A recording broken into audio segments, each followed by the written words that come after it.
বিধবা যে হবে, পিতা মাতা তোর শোক সাগরে ডুবিবে।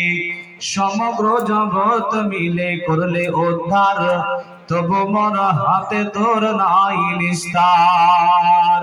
আল্লাহ বলেন বান্দারে, পৃথিবীর মাটিতে এসে যাও, একদিন আবার এই পৃথিবী ছেড়ে চলে যেতে হবে।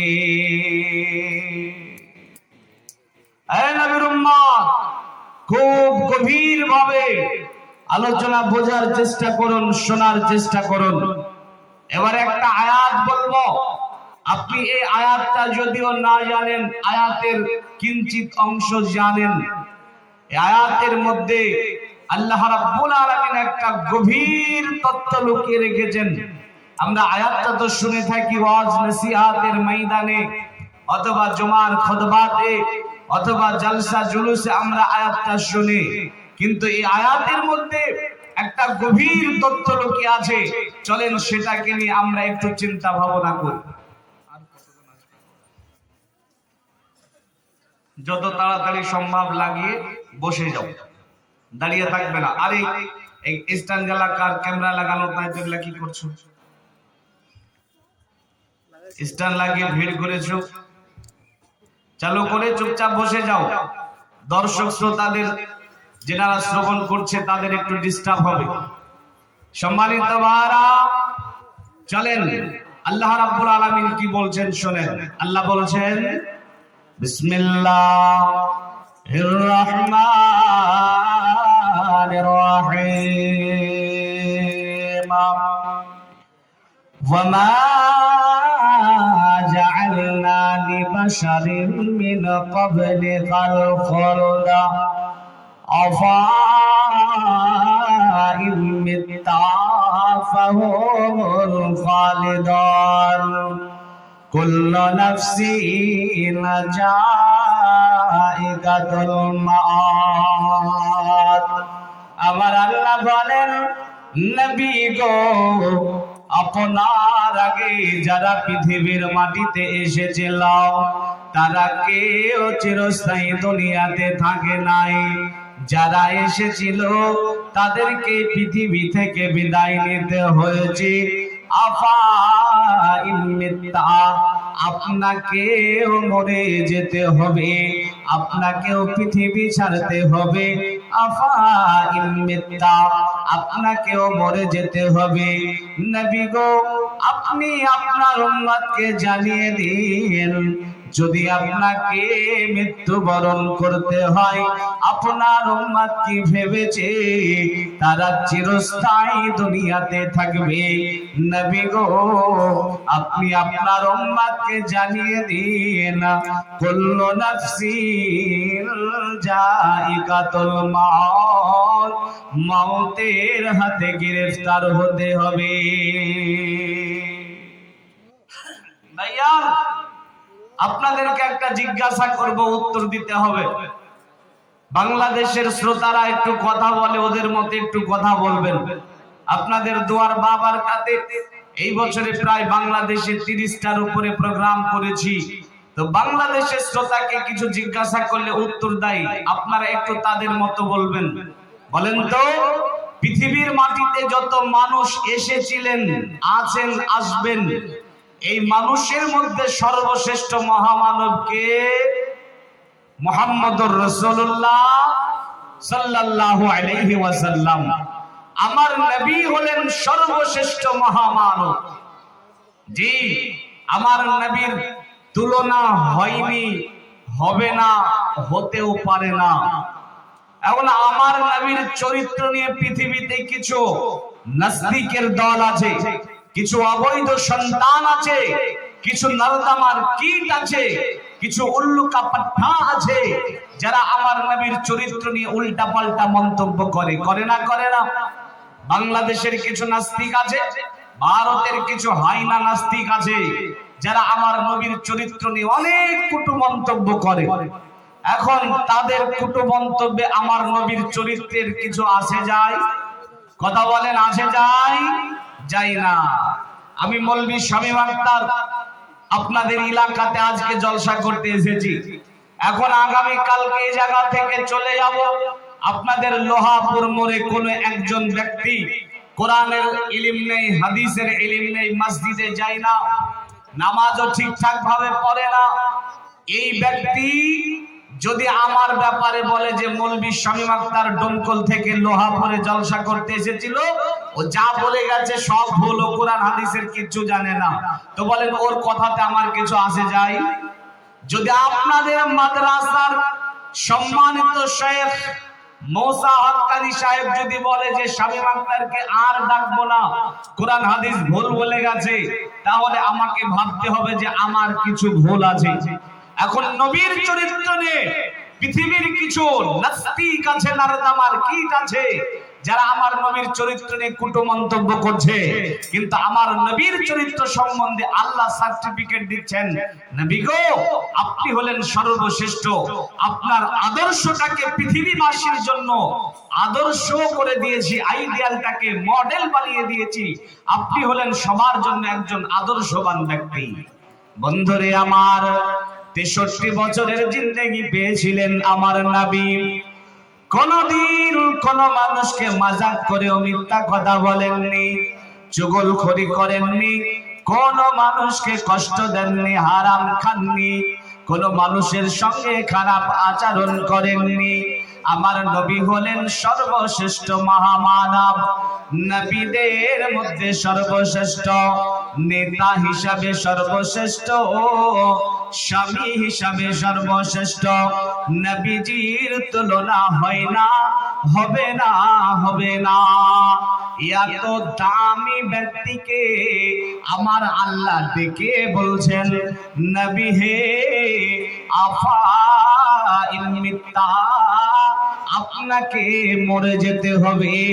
এত দামি মানুষ হওয়ার পরেও যদি তাকে মৃত্যুবরণ করতে হয়, আল্লাহ বলছেন এত দামি ব্যক্তি হওয়ার পরে যদি মৃত্যুবরণ করতে হয়, তাহলে পৃথিবীবাসী শুনে নাও, শুনে নাও, কুল্লু নাফসিন যায়িকাতুল মাউত, তোমাদের সকলকে মওতের হাতে গ্রেফতার হতে হবে, মরে যেতে হবে, মরতেই হবে। এই নবীর উম্মত, মৃত্যুবরণ তো করব, তবে বলেন তো কবে মৃত্যুবরণ করব, কোন বয়সে মরতে হবে, কোন বয়সে মালাকুল মাউতের সঙ্গে সাক্ষাৎ হবে, এটা কি আমরা জানি? কথা বলেন, জানি? জানি না, আমাদের কিন্তু জানা নেই। কিন্তু পরিতাপের বিষয় হলো আমাদের চাল চলন, আমাদের আচার ব্যবহার, আমাদের ওঠা বসা, আমাদের কথাবার্তা শুনে মনে হয় যে মাউত কবে হবে এটা আমরা জেনে বসে আছি। দেখেন না আমার যুবক ভাইয়েরা, এদের যদি আপনি বলেন এই যুবকেরা দুনিয়ায় সাকসেস হওয়ার জন্য তো এত কষ্ট করছো, পরকাল সাকসেস হওয়ার জন্য কিছু করো, ইবাদত বন্দেগি করো, মসজিদে চলো, সালাত আদায় করো, তখন এই যুবক আপনাকে বলবে যে এখনো আমার সময় হয়নি, একটু বয়স হোক তারপরে যাব। বলে না? বলে না? বলে যে এখনো সময় হয়নি, আরো কিছুদিন যাক, আরো কিছু বয়স বাড়ুক। তো যুবক ভাই, তুমি যে বললে আরো কিছুদিন যাক, আরো বয়স বাড়ুক, তো কবে পর্যন্ত তুমি বাঁচবে, কবে তোমার মাউত হবে, এই গ্যারান্টি তুমি কোথা পেলে? মুরব্বীকে যদি আপনি বলেন মুরব্বী চলেন একটু নামাজে যাবেন, তখন বললে যা বাবা কথা দিলাম আগামী জুমা পর্যন্ত যাব, কথা দিলাম। তো বলি আগামী জুমা পর্যন্ত বাঁচবেন, গ্যারান্টি কে দিল? এই কথা কার সঙ্গে হয়েছে? মালাকুল মাউতের সঙ্গে কি কন্ট্রাক্ট চলে? যদি চলে তাহলে তার নাম্বার কত বলো, আমরাও যোগাযোগ করব।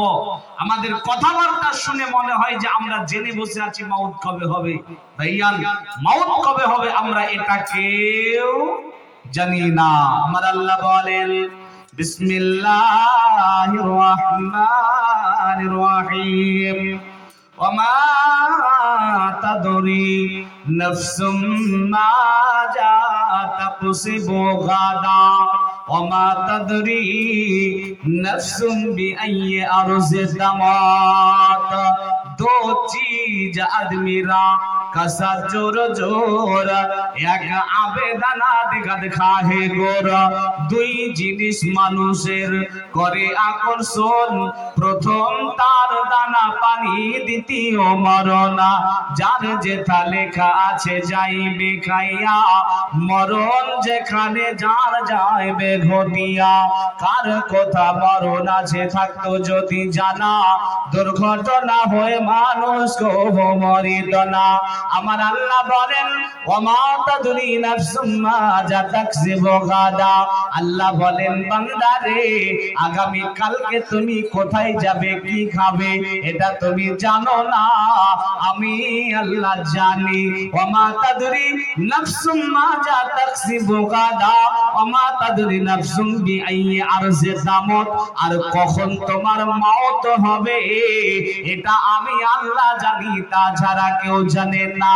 শৈশবে হবে নাকি কৈশোরে হবে, নাকি বার্ধক্যে হবে, রাস্তাতে হবে নাকি বাড়িতে হবে, শহরে হবে নাকি গ্রামে হবে, সবার সামনে হবে নাকি একাকী হবে, আমার আল্লাহ জানেন, এছাড়া আর কেউ জানে না।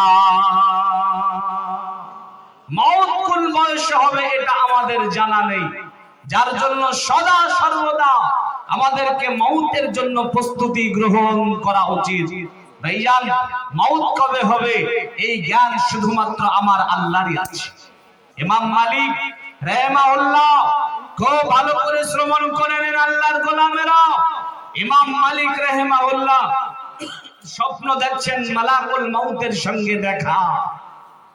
ইমাম মালিক মালাকুল মউতকে বলছে, মালাকুল মউত আমি কতদিন বাঁচবো বলো। তো মালাকুল মউত তখন 5টা আঙ্গুলের ইশারা করলো। ইমাম মালিক রাহিমাহুল্লাহ মালাকুল মউতকে বলছে, মালাকুল মউত 5টা আঙ্গুল দেখালে এর মানে কি আমি 5 দিন বাঁচবো, নাকি 5 মাস বাঁচবো, নাকি 5 বছর বাঁচবো, কোনটা? তো মালাকুল মউত কিছু বলবেন তার আগে ইমাম মালিকের ঘুম ভেঙে গেল। এই নবীর উম্মতের দল, ইমাম মালিক রাহিমাহুল্লাহ চিন্তায় চিন্তিত হয়ে গেলেন, ব্যাকুল বেজান হয়ে পড়লেন যে মালাকুল মউত আমাকে 5টা আঙ্গুল দেখালো, এর মানে আমি কি 5 দিন বাঁচবো, না 5 মাস, নাকি 5 বছর, কোনটা? চিন্তায় চিন্তিত অবস্থায় রাতটা অতিবাহিত করে সকাল বেলায় সোজা চলে গেল তৎকালীন জামানার একজন ইমাম, ইমাম ইবনে সিরিনের কাছে। ইমাম ইবনে সিরিন ভালো স্বপ্নের তাবির করতে পারতেন। ইমাম ইবনে সিরিনের কাছে যাওয়ার পরে ইমাম মালিক রাহিমাহুল্লাহ বলছেন, ইমাম ইবনে সিরিন আমি স্বপ্ন দেখলাম মালাকুল মউতের সঙ্গে দেখা। আমি জিজ্ঞাসা করলাম কতদিন আর পৃথিবীতে আছি, তো আমাকে 5টা আঙ্গুলের ইশারা করে দেখালো।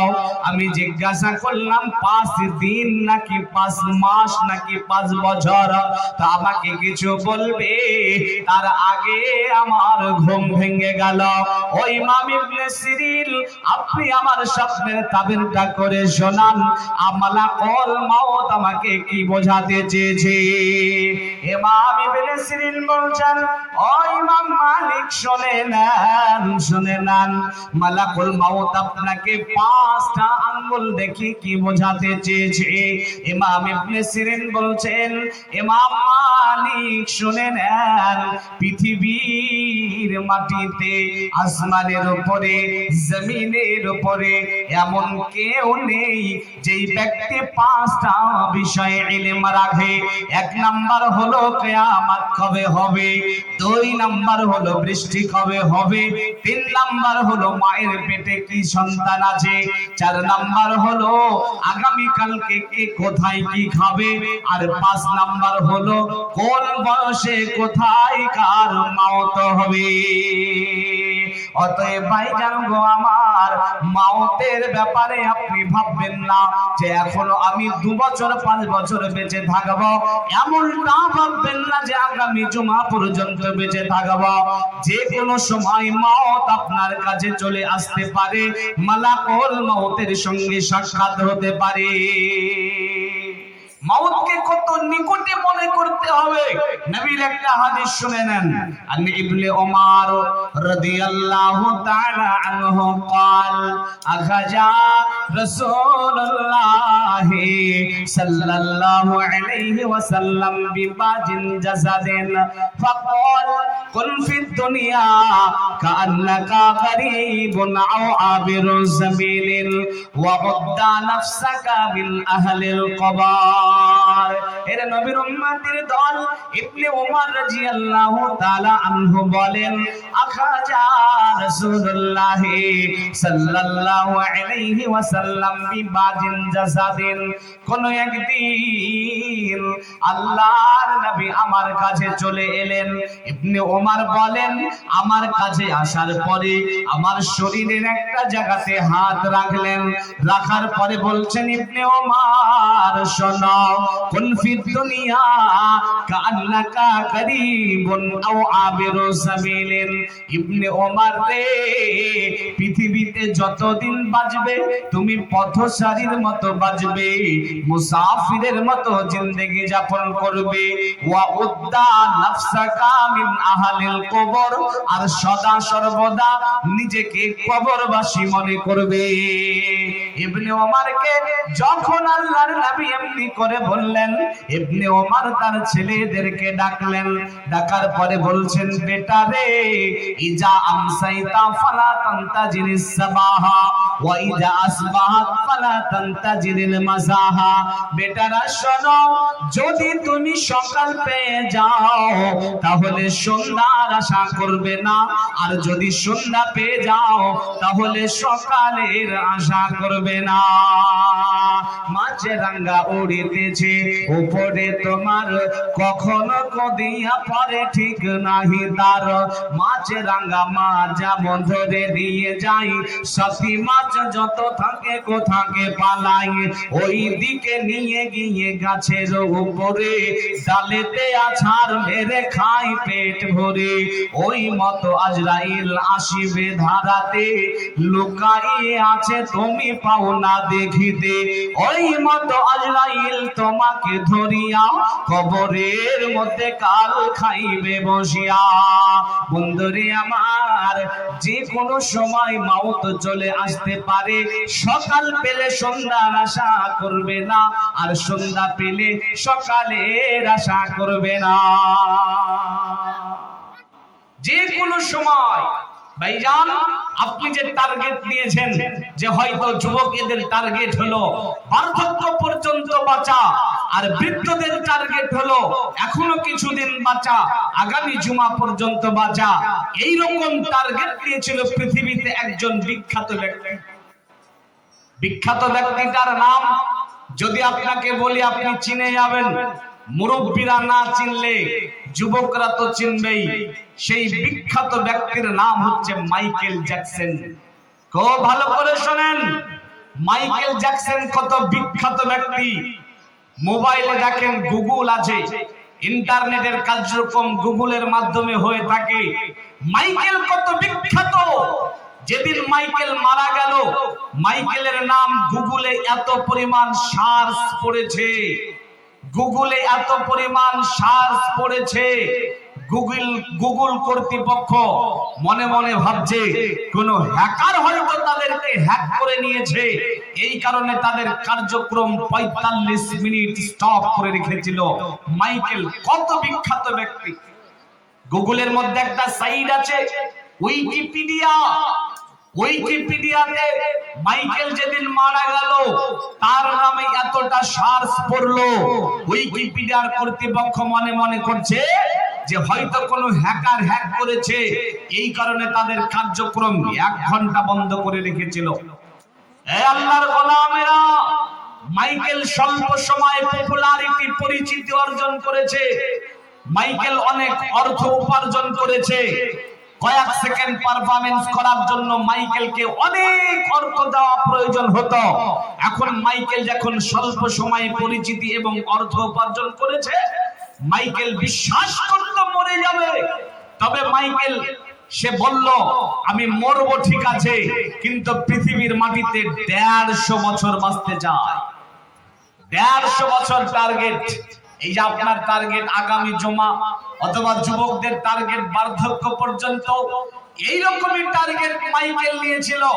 মাইকেল বলছিল মরবো ঠিক আছে, কিন্তু 150 বছর পৃথিবীতে বাঁচবো। এই 150 বছর টার্গেট নিয়ে মাইকেল পৃথিবী চলা আরম্ভ করলো।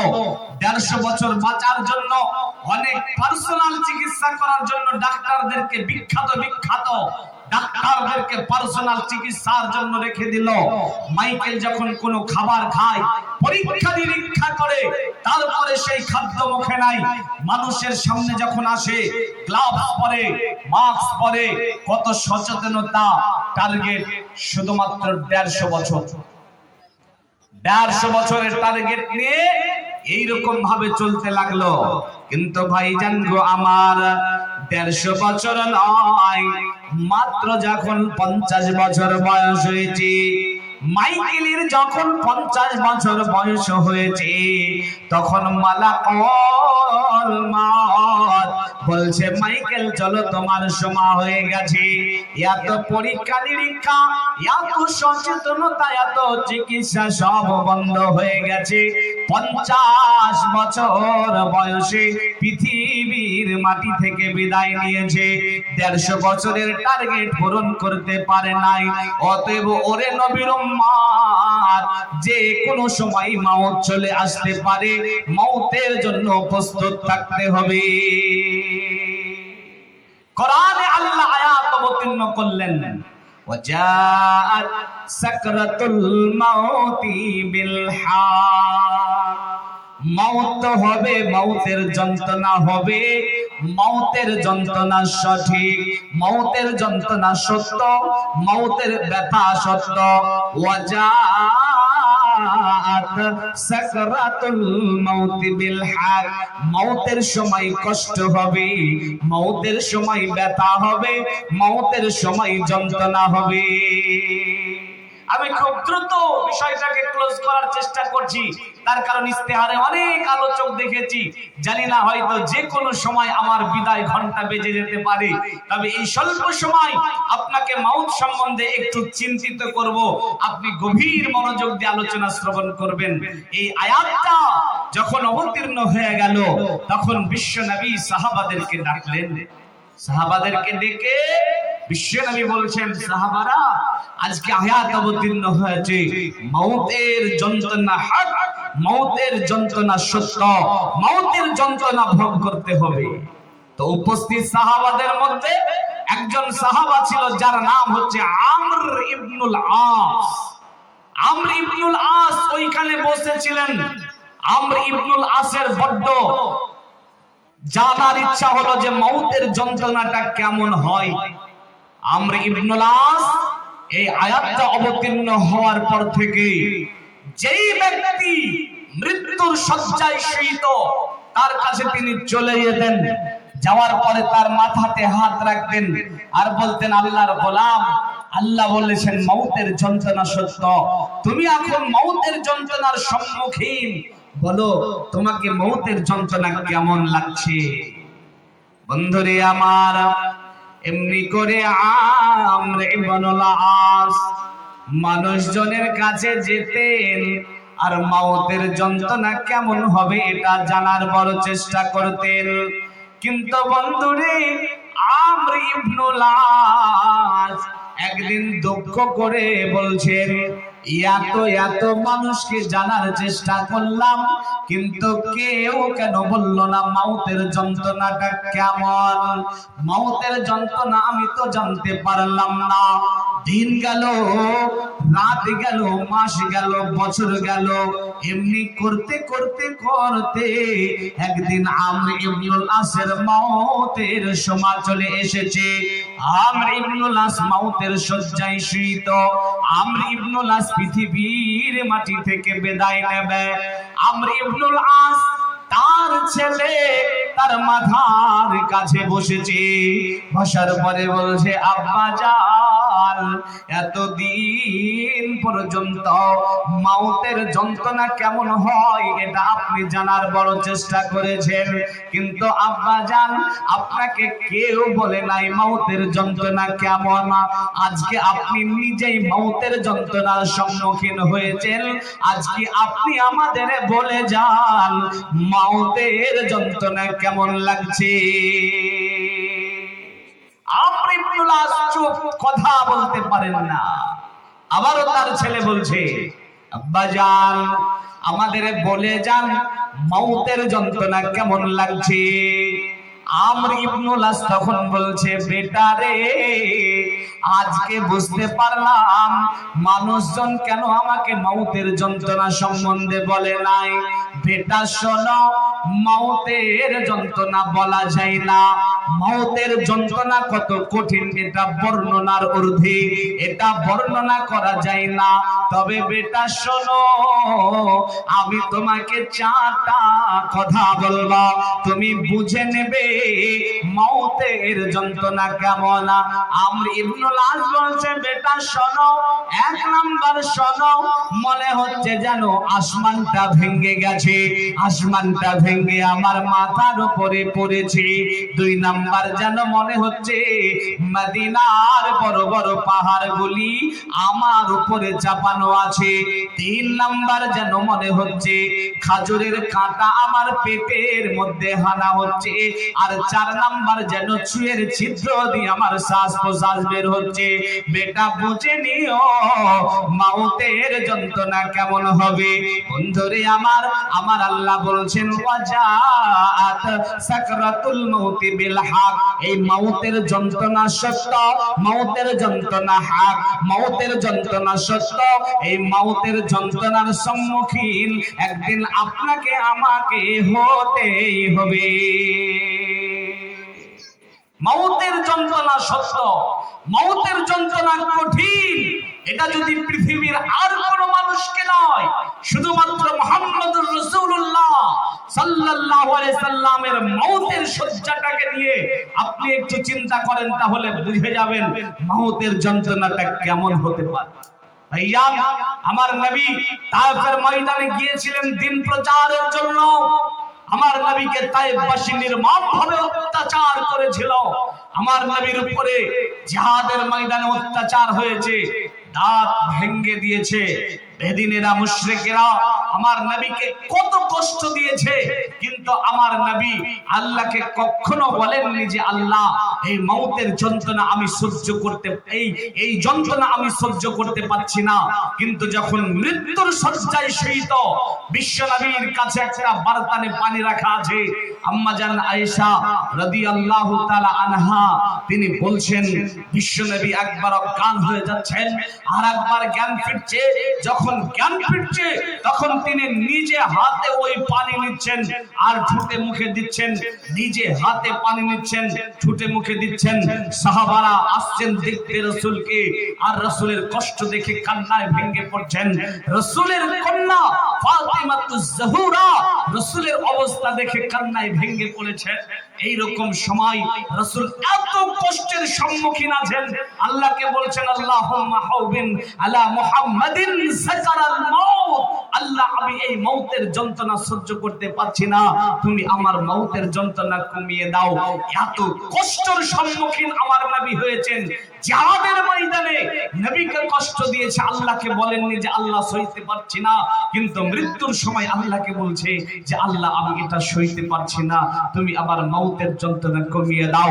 তাহলে চিন্তা করেন নবীর উম্মত, মাউতের যন্ত্রণা কত কঠিন, কত কঠোর, কত খতরনাক, কত দর্দনাক হতে পারে। এই মাউতের সম্মুখীন আপনাকে হতে হবে। সম্মানিত ভাইরা,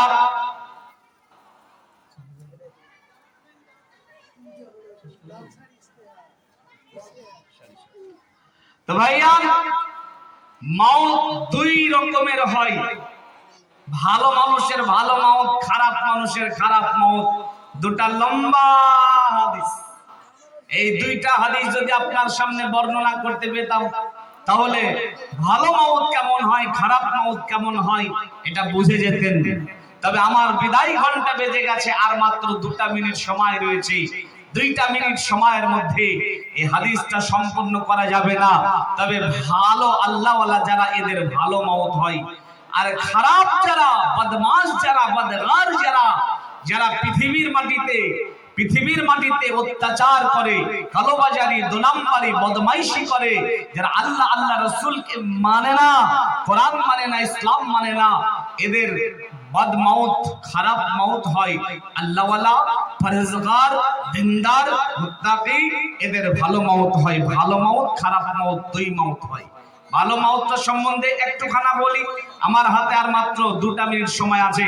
হাদিসের রাবি হচ্ছে বারা ইবনে আযিব রাদিয়াল্লাহু তাআলা আনহু। তিনি বলছেন, রাসূলুল্লাহ সাল্লাল্লাহু আলাইহি ওয়াসাল্লাম বলেছেন, ইন্নাল আবদাল মুমিন ইযা কানা ফিল কিতাইম মিনাদ দুনিয়া ওয়া ইকবালিন মিনাল আখিরাহ নাযালা ইলাইহি মালাইকাতু মিনাস সামাই বিজুল উজুহি কান্না উজুহাহুমুশ শামসু মা'আহুম কাফারুম মিন আকফালিল জান্নাহ ওয়া হানাতুম মিন হানুতিল জান্নাহ।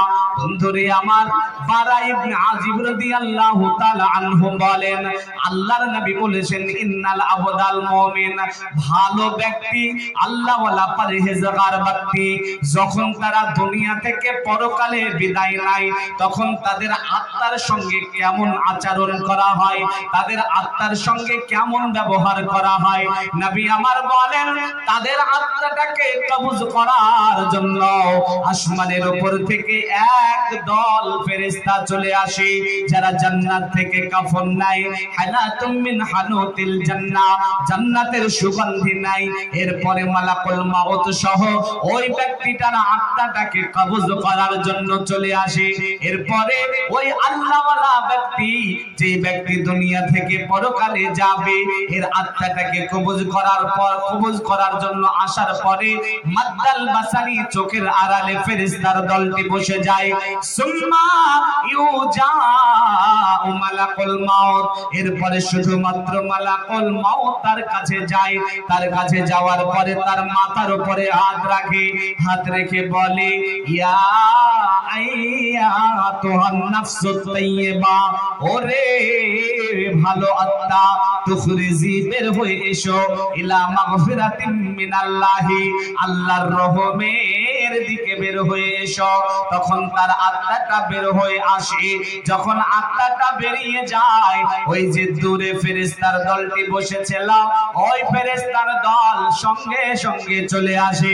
আসার পরে জান্নাত থেকে যে কাফন এনেছিল, জান্নাতের কাফনে আত্মাটাকে জড়িয়ে নাই, জান্নাতের সুগন্ধি তার উপরে দিয়ে দেয়। এরপরে আসমান পথে চলতে আরম্ভ করে। প্রতিমধ্যে যত ফেরেশতার সঙ্গে দেখা হয়, এই ফেরেশতারা বলে, এত ভালো আত্মা কার, এত দামি আত্মা কার, এত সুগন্ধ আত্মা কার। তখন এই ফেরেশতাদেরকে দুনিয়াতে তার যেটা নাম ছিল, তার বাবার যেটা নাম ছিল, এই নামের সঙ্গে পরিচিত করায়। আসমানের গেটের কাছে যখন নিয়ে যাওয়া হয়, আসমানের গেট সঙ্গে সঙ্গে তার জন্য খুলে দেওয়া হয়। নবীর উম্মত, ভালো করে বোঝার চেষ্টা করুন। আসমানের উপরে যখন ভালো মানুষের আত্মাটাকে নিয়ে যাওয়া হয়, দুনিয়া থেকে যেই আসমানটা দেখা যায়, ওটাকে বলা হয় দুনিয়াবি আসমান।